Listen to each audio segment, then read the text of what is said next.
semuanya, perkenalkan nama saya Gusti Kadek Denia Widiantari dari kelas 11 Akuntansi dan Keuangan Lembaga SMK Negeri 2 Seridi.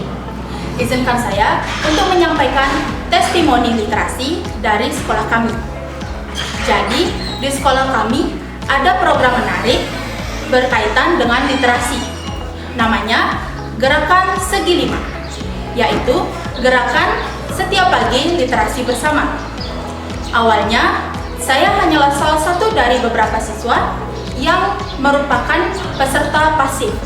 Namun lambat laun, dari hanya mendengarkan dengan baik, saya pun mulai mengikuti nasihat dari guru-guru saya.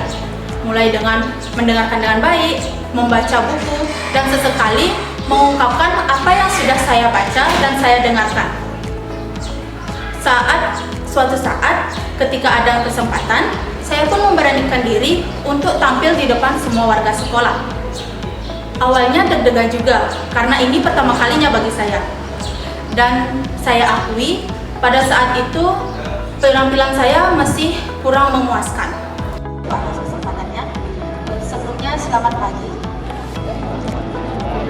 Om Swastiastu. Sebelumnya, mohon maaf untuk teman-teman dari jurusan akuntansi dan TKJ. Di sini saya akan menyampaikan materi secara singkat saja mengenai doom spending. Apa itu doom spending? Mungkin di sini ada yang sudah pernah dengar mengenai doom spending. Kalau begitu, saya akan menjelaskan sedikit. Doom spending itu adalah suatu fenomena yang terjadi belakangan ini, di mana seseorang melakukan kegiatan mengeluarkan uang secara berlebihan di atas tarif normal atau di luar tarif normalnya. Secara sederhananya, spending ini merupakan fenomena mengeluarkan uang secara sia-sia. Ada beberapa penyebab terjadinya doom spending. Ada alasan-alasan yang menyebabkan seseorang melakukan doom spending. Yang pertama itu karena adanya rasa bahagia yang instan yang dirasakan ketika seseorang membeli sesuatu, membeli barang yang baru. Rasa excited ketika mendengar bahwa paket belanjaannya akan segera datang. Itu yang membuat orang-orang mungkin kecanduan untuk membeli barang-barang yang bahkan tidak mereka perlukan. Yang kedua ini yaitu karena rasa jenuh atau mungkin sedang tidak ada kerjaan yang bisa dia lakukan sehingga dia beralih untuk pergi berbelanja meskipun sebenarnya tidak terlalu membutuhkan, tidak sedang membutuhkan suatu barang. Kemudian yang ketiga yaitu karena advertise atau iklan yang sering bermunculan di sosial media. Apalagi jika iklan yang muncul itu diperankan oleh influencer terkenal yang mungkin juga idolanya dia, sehingga dia memiliki rasa untuk ingin membeli barang tersebut hanya sekedar untuk memiliki barang yang sama dengan idolanya itu. Dan yang terakhir ini yang paling sering terjadi di kalangan anak muda, yaitu FOMO. Atau mungkin kalau mungkin yang belum tahu, FOMO itu adalah fear of missing out, di mana seseorang itu memiliki rasa takut untuk ketinggalan sebuah tren, merasa takut untuk tidak mengikuti tren tersebut, di mana seorang itu dia membeli barang hanya karena barang tersebut sedang viral. Contohnya sekarang ini lagi terkenal boneka Labubu, di mana sebenarnya boneka itu tidak ada kelebihannya, mungkin hanya sekedar lucu, tapi orang-orang rela mengantri, membayar, membeli dengan harga yang mahal hanya sekedar memiliki satu buah boneka yang mungkin tidak terlalu besar ukurannya. Mereka membeli itu dengan harga yang mahal hanya sekedar memiliki rasa, oh saya sudah punya apa yang lagi viral, terus nanti diupload di sosial media dengan caption yang seolah-olah dia tidak ketinggalan suatu tren. Lalu apa sih efek samping dari doom spending ini? Ada beberapa hal yang dan ada beberapa efek samping yang disebabkan oleh doom spending ini. Yang pertama itu yaitu kondisi keuangan seseorang itu menjadi berantakan, di mana kalau misalnya dia selalu membeli barang-barang yang tidak berguna, pasti nanti keuangannya akan berantakan. Jadi uangnya akan cepat habis dan dia pasti akan mengalami stres. Zaman sekarang siapa sih yang nggak stres kalau nggak punya uang? Pasti semuanya akan merasa stres dan muncul rasa menyesal setelah membeli barang itu. Dia setelah lama membelinya, dia baru merasa bahwa barang itu nggak berguna dalam hidupnya. Kemudian efek samping yang disebabkan oleh doom spending ini yaitu muncul seseorang yang melakukan doom spending itu kemungkinan bisa terlilit hutang. Apalagi kalau misalnya ada orang yang rela meminjam uang banyak-banyak kepada temannya, saudaranya, hanya untuk memenuhi gaya hidupnya saja. Jadi kalau misalnya dia terus melakukan hal ini, pasti dia akan terlilit banyak hutang. Jika sudah seperti itu, nanti dia tidak bisa untuk mengembalikannya, pasti orang-orang mungkin akan menjauhinya karena dia sudah terkenal dengan meminjam uang kepada temannya. Lalu apa sih yang bisa kita lakukan untuk menghindari doom spending ini?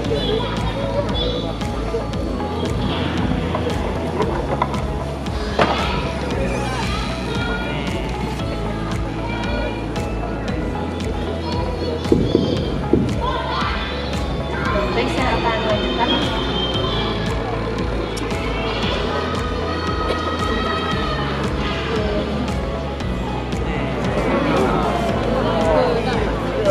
Apa sih yang bisa kita lakukan untuk mengatasi doom spending ini?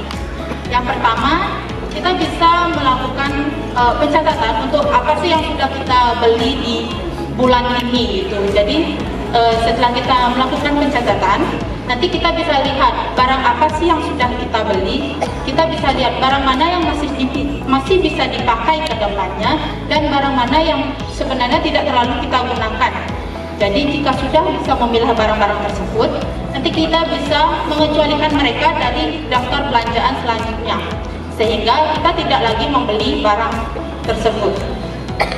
Kemudian yang kedua itu, seperti yang sudah tadi dijelaskan, mungkin doom spending ini terjadi karena adanya rasa jenuh atau gabut istilahnya zaman sekarang. Jadi supaya kalian tidak merasa gabut sehingga beralih ke perbelanjaan, kalian bisa meluangkan waktu kosong kalian itu mungkin untuk sekedar berinteraksi dengan orang lain, atau mungkin pergi sekedar keluar jalan-jalan untuk melihat situasi sekitar. Tidak harus pergi ke tempat perbelanjaan, mungkin pergi ke taman atau tempat yang lain. Jadi dengan itu kalian bisa menghindari yang namanya doom spending. Dengan itu, selain kalian bisa mungkin bisa berinteraksi lebih dengan orang lain, misalnya juga kalian bisa menghemat uang kalian. Kalian bisa menggunakan uang kalian tersebut untuk hal-hal yang lebih berguna ke depannya.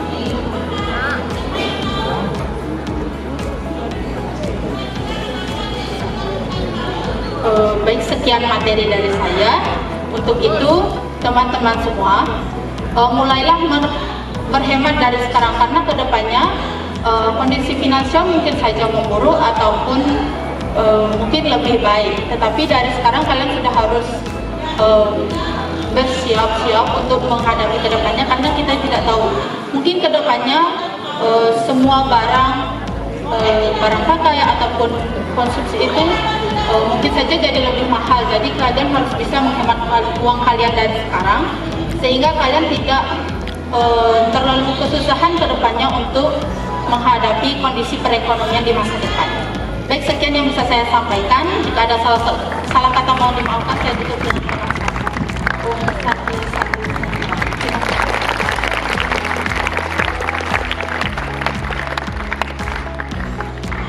luar biasa, ya. Bukan biasa di luar biasa, doom spending. Kalau bahasa Indonesia apa ya? Mengeluarkan uang, doom spending. mengeluarkan uang secara sia-sia. Mengeluarkan uang secara sia-sia. Kalau pengertian saya mungkin berbelanja tidak sesuai kebutuhan, ya. Jadi kalau kalian beli barang, belilah barang sesuai kebutuhan, bukan keinginan. Jadi bijak menggunakan uang. Contohnya mungkin sekarang lagi panen cengkeh. Ada siswa misalnya di hari libur ngelap, Sabtu Minggu main berdua hari, yang main petang-petang dasi kilo ngelap 6.000, berarti 240 satu hari, kan 6.000 kilo, main ngelap petang dasi kan 240, 2 hari mengelap 480. Karena merasa uang itu adalah hasil jerih payahnya sendiri, helm sepeda motor harus sing pantas ganti mengganti.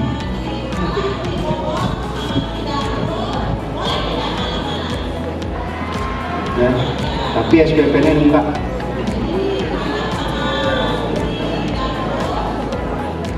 Lampu belakang ya lampu depan nu layak dipakai, ganti untuk biak-biak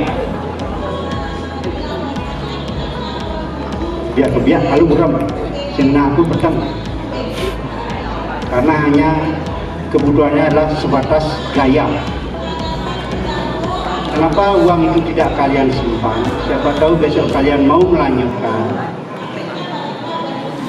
atau paling tidak uang yang kalian dapatkan hari ini itu disimpan, besok bisa dijadikan modal usaha. Kenapa tidak berpikir seperti itu?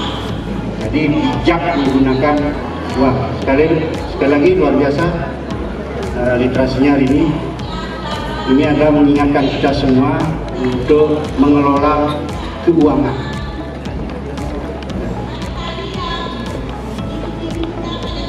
Tak usah mengikuti mode kalau kalian tidak punya keuangan lebih. Tetapi kalau punya keuangan lebih, misalnya uli mamanya, uli papanya, kamu harus habis nih 500.000 satu hari, itu misalnya.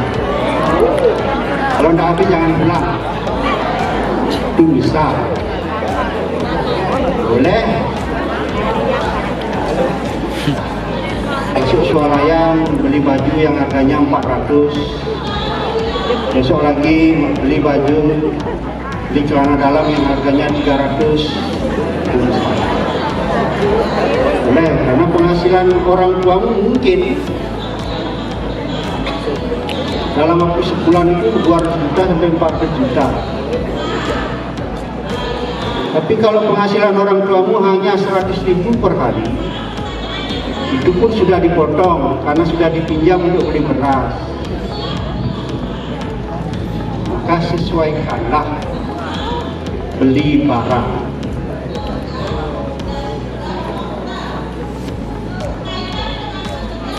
Mungkin implementasinya ada di HP mungkin. Ya. Kemarin tapi anaknya sudah keluar di kelas 11 berhenti.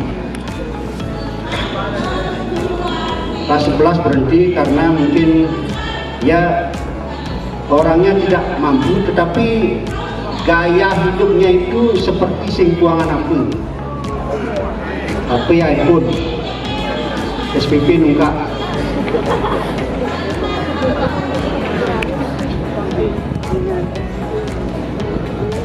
Semangat belajarnya kurang. Tapi ketika masuk yang di bawah hanya HP. Hafal musibot dengan gitu. Itu aja terus. Ya. Tapi setengah jam dulu. Tidak pernah dimasukkan HP-nya, tetap dipegang seperti ini. Dia mungkin mau menunjukkan saya bawa itu, tapi saya ngasih ini sebenarnya enggak. Itu kalau mau nagih sesuatu dengan bapak, itu orang tuamu sesuaikan dengan kemampuan dirimu. Tapi belilah sesuatu sesuai dengan kebutuhan. Mungkin itu pesannya dari temannya tadi, sehingga kalian lebih bijak menggunakan uang. Sekali lagi beri tepuk tangan yang meriah untuk saya.